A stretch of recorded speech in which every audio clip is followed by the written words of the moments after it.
हमने जो भी है डॉक्टर मनोज म्यूट करना प्लीज। अच्छा, ठीक हो गया। तो question number 163, the lipoproteins are taken by the cells in the form of what? तो chylomicrons। 165, the pregnant lady in her third trimester uses only iron supplements, what would she be deficient in? जो सिर्फ iron supplements ले रही है वो calcium में deficient हो जाएगी। और आयरन सप्लीमेंट्स के साथ उसको क्या लेना चाहिए था? लेना क्या चाहिए आयरन एब्जॉर्प्शन के लिए? सिट्रस सिट्रस फ्रूट्स लेने चाहिए। 166, the patient merely Yeats vegetable.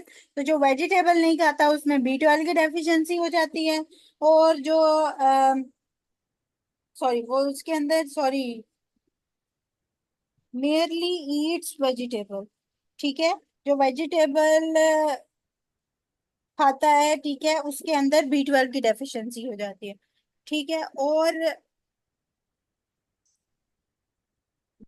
हाँ अगर जो सिर्फ वेजिटेबल्स खा रहा है उसके अंदर B12 की डेफिशिएंसी हो जाएगी ना, जो सिर्फ वेजिटेबल्स खा रहा है। और जो सिर्फ एनिमल डाइट पे है उसके अंदर फोलिक एसिड की डेफिशिएंसी हो जाएगी। सही है, समझ आ गई? हाँ, सब्जियों में फोलिक एसिड होता है ना। तो अगर आपके पास इस तरह हिस्ट्री है कि एक बच्चा है जो फास्ट फूड खाता है, सिर्फ फास्ट फूड खाता है, उसके अंदर क्या डेफिशिएंसी हो जाएगी?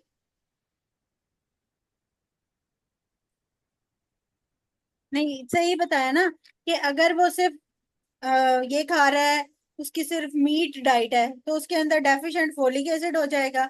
अगर सिर्फ उसके अंदर वेजिटेबल डाइट है तो उसके अंदर डेफिशिएंट B12 हो जाएगा। ऐसे ही है।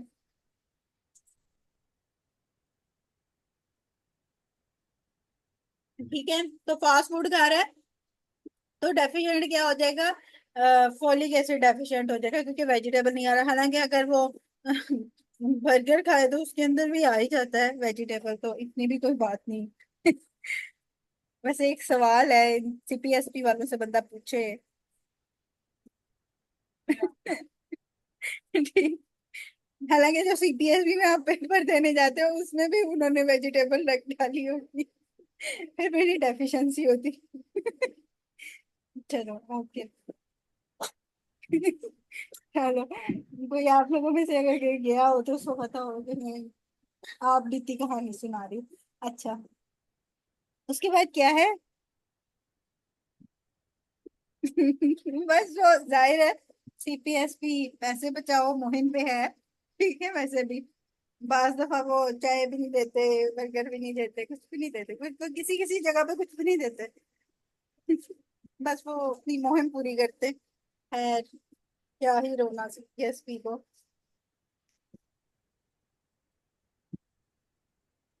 अच्छा, उसके बाद क्या है? Question number 167, the metabolic fuel for the liver in the post absorptive phase क्या होता है? ग्लूकोज होती है, ठीक है। 169, which of the following protein is mainly deficient in kwashiorkor? तो एल्ब्यूमिन डेफिशिएंट होती है क्वाशोकर के अंदर।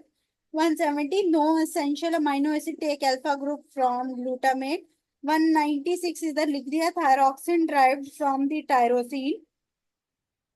जी, हाँ, बस ये चल रहा है, चल रहा है। 171, the vitamin A is mainly found in carrots. 172, the melatonin is derived from the tryptophan, ठीक है। ये एक मोस्ट इंपॉर्टेंट क्वेश्चन है जो कि मोस्ट रिपीटेड है, ठीक है, ट्रिप्टोफैन और मेलाटोनिन वाला। Question number 173, the child with a multiple fracture blue sclera defect in what? तो इसके अंदर जो है वो कोलेजन डिफेक्ट होता है, ऑस्टियोजेनेसिस इम्परफेक्टा। और अगर आप में से कोई मुझे यह बता दे ये which type of collagen defect की वजह से ऑस्टियोजेनेसिस इम्परफेक्टा होता है, तो क्या ही बात है। Type 1। Very good, very good. Okay. 174, चलो भाई, फिर आप लोग तो अगर आप लोगों ने इस स्टेज पे ये बता दिया ना कि ये विदाउट रीडिंग इट, तो बस फिर मैं आप लोगों से इम्प्रेस हूँ। 174, the Benedict test is reducing the substance of the urine, ठीक है। उसको चेक करने के लिए मल्टीपल टेस्ट किए जाते हैं, ठीक है। बेनेडिक्ट टेस्ट भी उसमें से एक टेस्ट है, यूरिन की वो उसमें देखने के लिए, ठीक है। कि कोई सब्सटेंस तो नहीं है। 176 the glucose molecule present in the glycogen side chain is metabolized by which enzyme? Glucose 1 phosphorylase.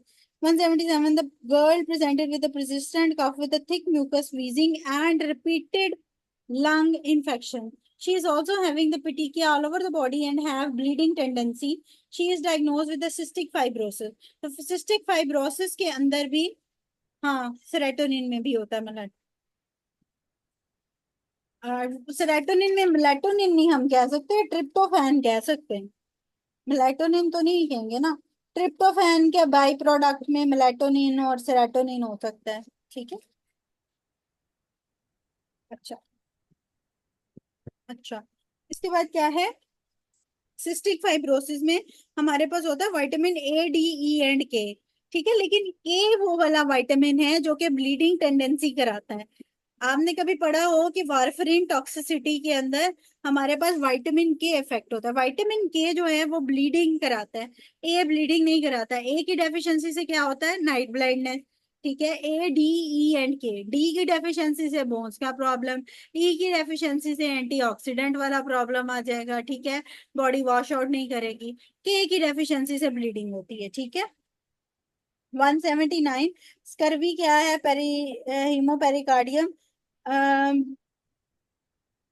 Scurvy के साथ हीमोपेरिकार्डियम को कैसे एसोसिएट करें, इसको मैं आपको मजीद सर्च करके बताऊंगी, ये मुझे कहीं मिला नहीं है कि स्कर्वी के साथ हीमोपेरिकार्डियम। हाँ, कोलेजन डिफेक्ट होता है स्कर्वी के अंदर, लेकिन ये नहीं है कि ब्लीडिंग होगी होगी। हाँ, गम गम ब्लीडिंग आती है इसीलिए क्योंकि कोलेजन डिफेक्ट होता है स्कर्वी में। तो हीमोपेरिकार्डियम के साथ मुझे हेमरेज तो होता है, वो मैं बात मानती हूँ, लेकिन क्या वो गम ब्लीडिंग पीछे से होती हुई लंग्स के अंदर चली जाती है? हीमोपेरिकार्डियम को उसको एसोसिएट करें। तो चलो, अगर अगर आप में से भी किसी को पता हो तो हमसे शेयर करें, ठीक है। हाँ, हेमरेज तो होता है स्कर्वी के अंदर, ठीक है, ओके। अच्छा, अगर वो उसको एसोसिएट करे तो फिर हाँ, हीमोपेरिकार्डियम गम्स ब्लीडिंग तो होती है, ठीक है। तो अगर वो ब्लीडिंग उसको एसोसिएट करता है विद द हीमोपेरिकार्डियम के साथ तो हाँ हो सकता है स्कर्वी के अंदर, क्योंकि कोलेजन का प्रॉब्लम है। 180 the arrangement of the chromosome on equatorial plate पे जब वो अरेंज होते हैं उसे मेटाफेज कहते हैं। 181 what should be given to increase the vitamin in in diet? तो ग्रीन वेजिटेबल्स दे दें। हालांकि पूछा नहीं है कि कौन सा विटामिन बढ़ाना है, लेकिन ग्रीन वेजिटेबल्स, ठीक है। ब्लीडिंग इनटू मायोकार्डियम भी हो जाती है, ठीक है, okay, thank you doctor Ayman. अच्छा, ग्रीन वेजिटेबल्स देने हैं विटामिन के लिए।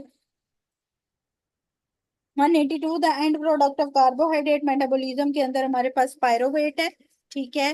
184 विच of the following is associated with the complete gastric resection के अंदर हमारे पास B12 डेफिशिएंसी है। जी, अब इस पे आ जाए। Complete and partial gastrectomy, partial gastrectomy less than 6 months ID, partial gastrectomy overall iron deficiency, partial gastrectomy greater than 6 months,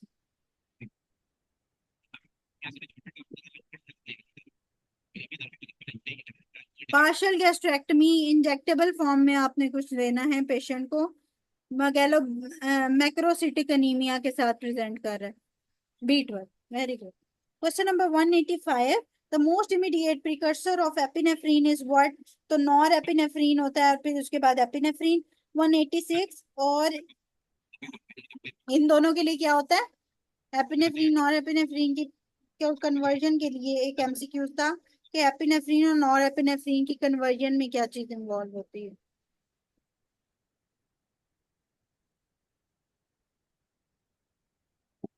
dopamine भी।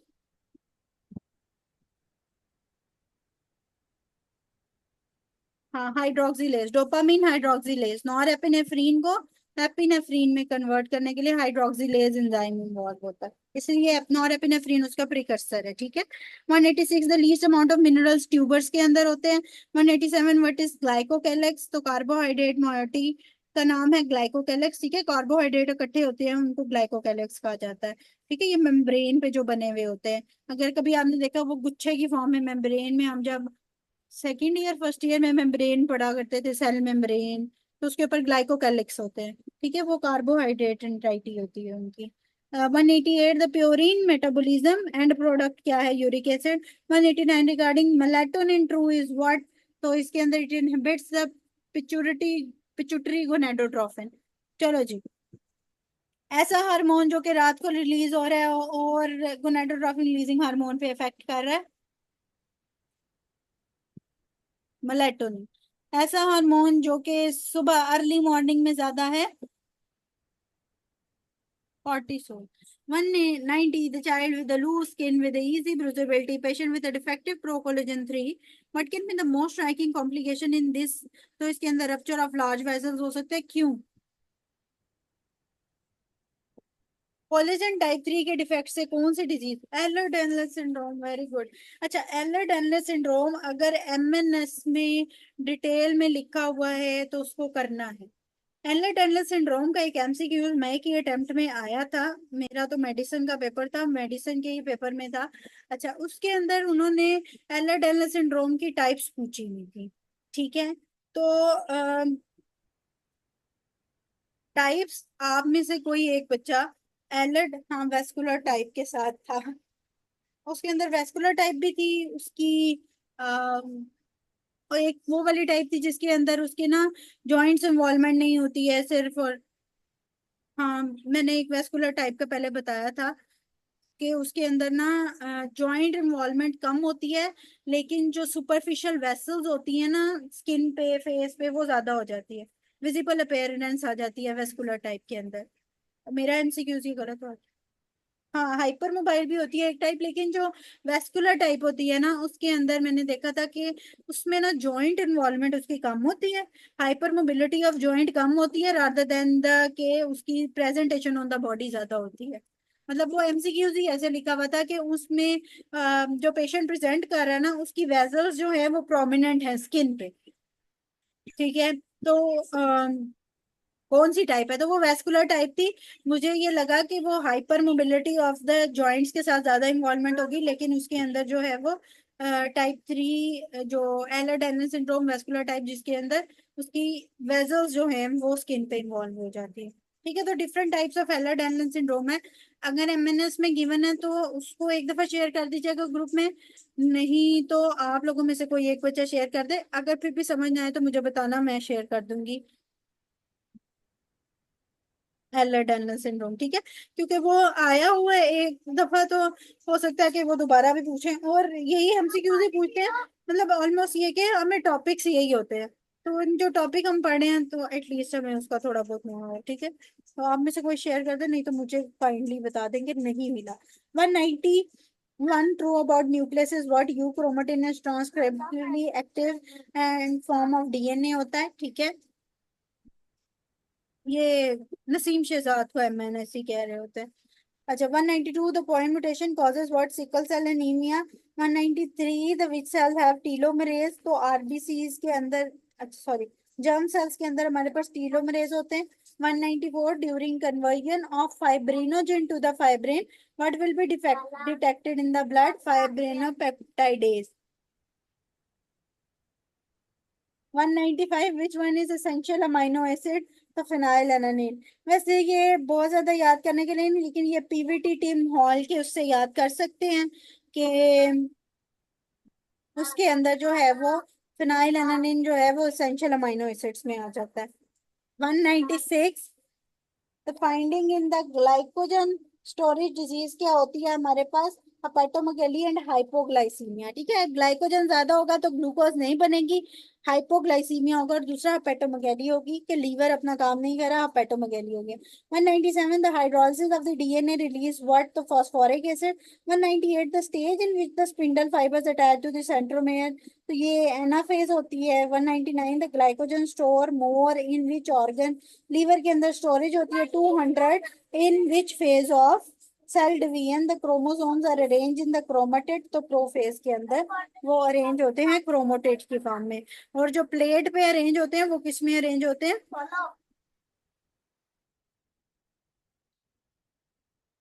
Metaphase. चलो जी, 200 एमसीक्यूज हो गए हमारे। अच्छा, अब आगे है तो काफी, और बायोकेमिस्ट्री मेरे ख्याल से बोरिंग भी काफी है शायद। मुझे तो लगती है, पता नहीं आप लोगों को। थोड़ी सी रट्टाफाई चीजें हैं। बाकी की एमसीक्यूज कीजिएगा, कोई इशू हो कोई क्वेरी हो मुझे बता दीजिएगा, ठीक है? उसको कल हम सॉल्व कर लेंगे पहले। हाँ, बहुत बोरिंग है, याद भी नहीं रहती। सही बात है, मुझे भी नहीं याद होती। मेरी भी प्रॉब्लम है, मुझे भी नहीं याद होती है। अच्छा नहीं, बायोकेमिस्ट्री जब हम पहले पढ़ा करते थे ना, फर्स्ट ईयर सेकंड ईयर की बात है, तब तो बड़ी सही लगती थी, पता नहीं। लेकिन अब थोड़ी सी जो एमसीक्यूज वाइज जब हम कर रहे हैं तो उसमें, क्योंकि ये क्रैब साइकिल ये वो ज्यादा डिटेल में नहीं पूछते हैं, याद भी नहीं रहता, ठीक है? ओके मैम, सही है, थैंक यू।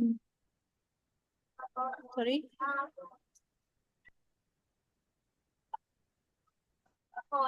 हिंटो फोर। हाँ हाँ, क्लिनिकल भी और बाकी अब एमसीक्यूज करोगे ना। अच्छा, थोड़ी सी चीजें रट्टाफाई हैं, ठीक है? परेशान नहीं होना इसमें। ये जो बायोकेमिस्ट्री के एमसीक्यूज हैं, ये एसके मेरी वाइफ होंगे। हम्म। नहीं, सीधी है।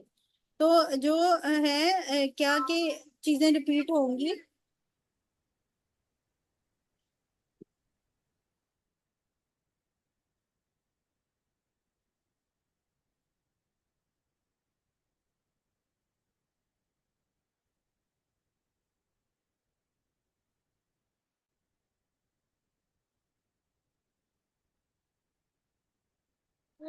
हाँ जी। तो सॉरी। तो वो ये है कि एसकेस में ये एमसीक्यूज रिपीट होंगे, कोई परेशानी की कोई बात नहीं, ठीक है? इसी तरह ही हमने भी इसी तरह ही याद किया, बार बार रिवाइज करके ही याद है। लेकिन जो इस तरह की चीजें ना जैसे याद नहीं रहती, तो एटलीस्ट जो पॉइंट्स गिवन है ना उसको एक दफा दोबारा पढ़ लो। एमसीक्यूज सारे नहीं होते हैं, ठीक है? एमसीक्यूज कुछ ही आखिर में रिवाइज होते हैं, और डबल ए तो रिवाइज होती भी नहीं है। मैंने खुद यकीन मानो कि मैंने डबल ए में रिवाइज कर ही नहीं सकी। टाइम ही नहीं बचता इतना कि आप डबल ए भी करो, थ्योरी भी करो, रफी भी करो, सारा कुछ करो।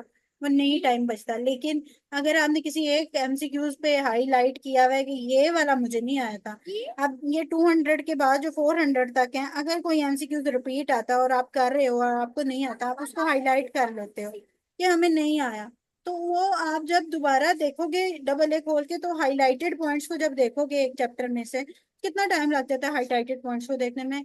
ज्यादा से ज्यादा 10 मिनट। एक चैप्टर को देखने में 20 मिनट लग जाएंगे। एक दिन में भी आप हर दिन में भी बैठ के उन हाईलाइटेड पॉइंट्स को देख लोगे, तो आपको याद आएगा कि हाँ, ये एमसीक्यूज मुझे नहीं आया था, मैंने इसका बैकग्राउंड सोचा था। तो जो है ना वो ये था, ठीक है? चलो, एमसीक्यूज कीजिएगा, कोई इशू हो तो मुझसे जो है ना वो फिर पूछ लीजिएगा, ओके? कल हम करेंगे इंशाल्लाह सीवीएस पे तो। और फिर आप टेस्ट भी कर लीजिएगा बायोकेमिस्ट्री का, ओके? कोई क्वेश्चन हो तो कल हम उसको डिस्कस कर लेंगे। अल्लाह हाफिज।